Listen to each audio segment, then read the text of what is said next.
Hey ladies and gents, welcome back to another video. In this video, I want to show you how to use parallel compression to make sure that your bass sounds good on small speakers. So I sent this bass to a parallel track. So what I'm going to do is to disable the saturation. We won't be needing that because we'll do all that in the parallel track. So what I have here is some heavy compression, saturation, and then some EQ to help the bass cut through the mix. And then, okay, let me explain everything one at a time. So let's check out the compression.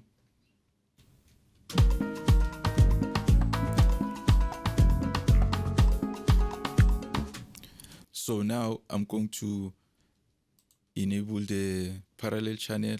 Right now, we'll only hear the parallel track.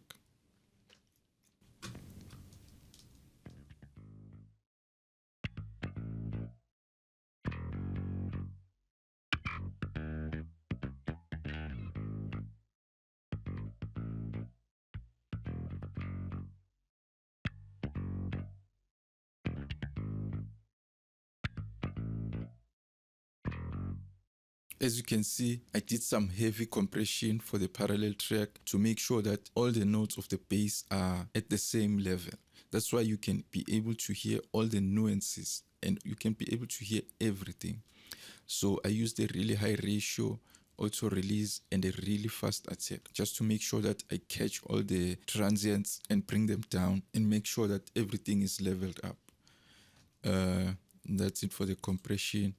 And then next up, I added some heavy saturation as well to add harmonic content. And this will also do some compression as well, at the same time adding harmonic content to make sure that the higher notes are more audible, and that is what will make the bass translate well in small speakers.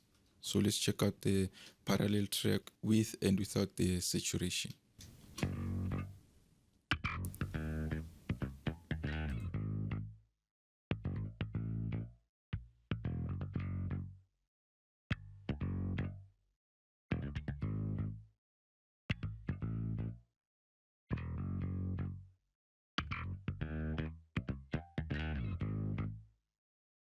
And that's the difference. As you can hear, now you can be able to hear all the notes. And then finally, to emphasize the attack and the presence of the bass, I created a boost at 3 kilohertz.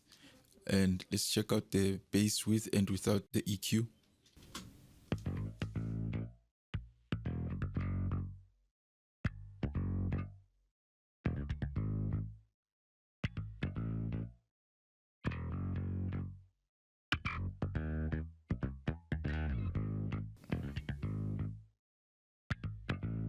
As you can see, I have auto gain enabled to make sure that I'm not being fooled by the level, like between the before and after. So I'm making sure that whatever I'm doing is benefiting the sound. I removed some low end because there was a lot of low end buildup in the parallel track, which was increasing the bass in the lower frequencies, and I didn't want that. What I want is this frequency here to be more emphasized. And then let's check out the parallel track with and without all the processing.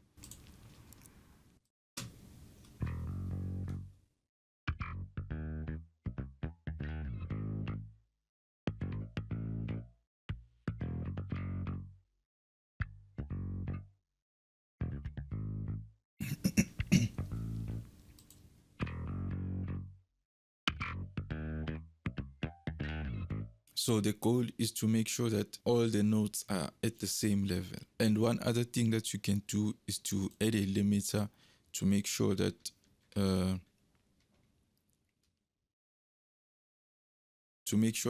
all the notes are well taken care of.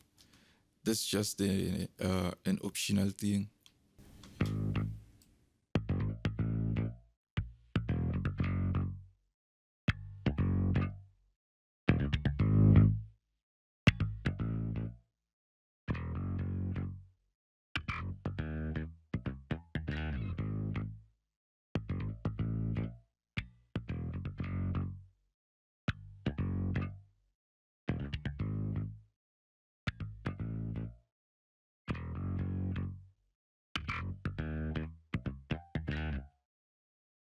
As you can see, the limiter is taking care of all the notes that the compressor has missed to make sure that the entire bass is at the same volume, like consistently. And that's what will help the bass cut through the mix and be audible in small speakers, since small speakers don't have a huge dynamic range. So now what I'm going to do is to blend the parallel track with the original signal. I'll do this while the song is playing so that I can be able to hear everything in context.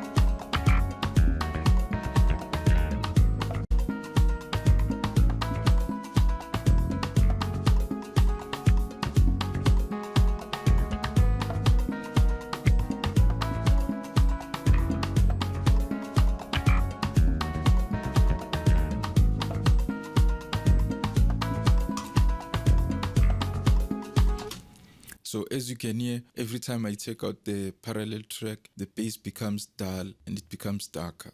And with the parallel track, it becomes more audible. And then that's how you do parallel compression on a bass guitar to make sure that the bass cuts through the mix and it's audible on small speakers. I hope that you enjoyed the video. I trust that you found it valuable. And if you have any questions, make sure that you leave your questions down below, and I'm always here to help. Take good care of yourself, stay safe, and that's it for today. Cheers.